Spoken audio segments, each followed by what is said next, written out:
ఛందస్సులో గణాల విభజన ఎలా చేయాలి?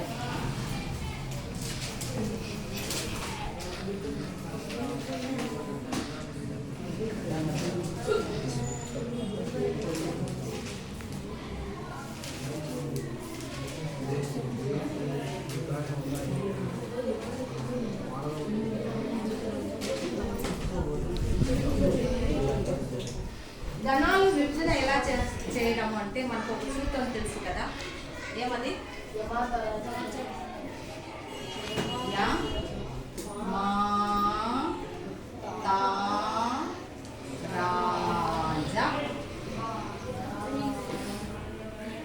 వా నా సా లా గా. ఇదే కదా మనం గణ విభజన చేసుకోవాలి అంటే దీన్ని ఉపయోగిస్తే, ఈ సూత్రాన్ని ఉపయోగిస్తే మన గణ విభజన జరిగిపోతుంది. చూద్దామా ఇది?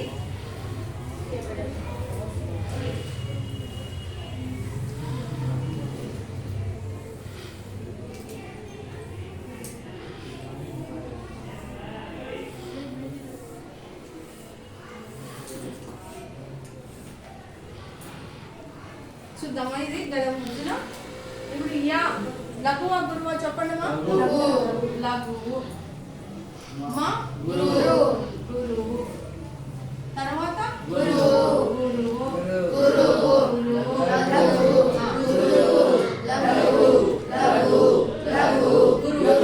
గురువు ఎందుకైంది చెప్పండి? డాపకులో సున్నా ఉంది కాబట్టి రెండు కలిపి గురువు అయిపోయింది. సరేనా? ఇప్పుడు దీన్ని ఎలా గణ విభజన చేసుకోవాలంటే మూడు అక్షరాలని కలిపి గణ విభజన చేసుకుంటాం. లఘువు గురువు కలిపి యగనం. యగనం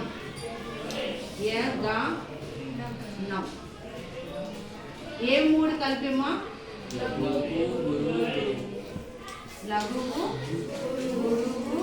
గురువు కలిపి యగనం. మళ్ళీ మాతో 1 2 3 కలిపి మగనం అవుతుంది.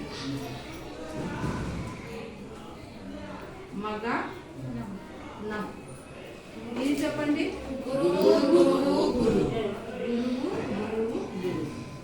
మళ్ళీ తగనానికి 1 2 3 తగనం.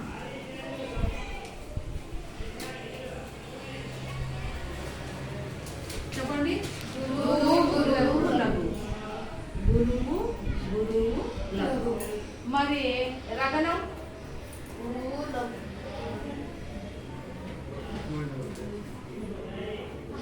చెప్పండి.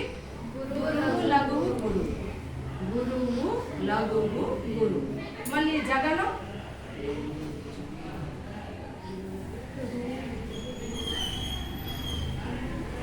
చెప్పండి. లఘువు గురువు లఘువు గురువు లఘు. మళ్ళీ వగనం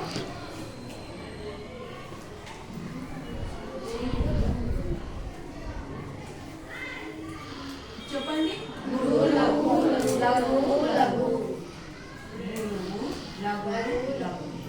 మళ్ళీ నగనం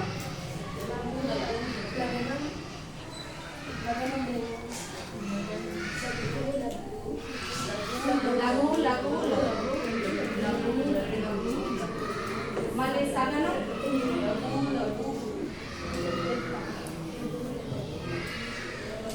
చెప్పండి.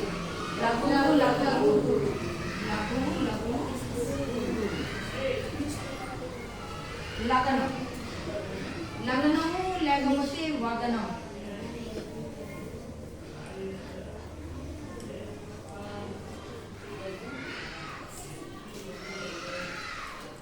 వగనం ఏమంటే లఘువు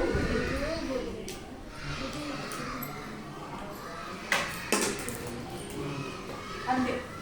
సరేనా? ఈరోజు వీటిని ఉపయోగించే ఛందస్సు ప్రతి ఒక్కటి పద్యంలో 4 పాదాలు ఉంటాయి. ప్రతి ఒక్క పాదం ఒక్కొక్క పాదానికి ఒక ఛందస్సు లయబద్ధంగా ఛందస్సు ఉంటుంది. ఆ ఛందస్సు ఏది అనేది మనము మిగతా క్లాస్లో నేర్చుకుందాము. ఇప్పుడైతే మనం ఛందస్సులో ఘన విభజన ఎలా చేయాలి అనేది మట్టుకే మనం ఇక్కడ చెప్పుకున్నాము. యమాత రాజ బాణ సరదాన్ని ఉపయోగించి యగనము, లఘువు, గురువు, గురువు అని. మగనం అంటే 3 గురువులు వస్తాయని, కగనం అంటే 2 గురువులు 1 లఘువు అని.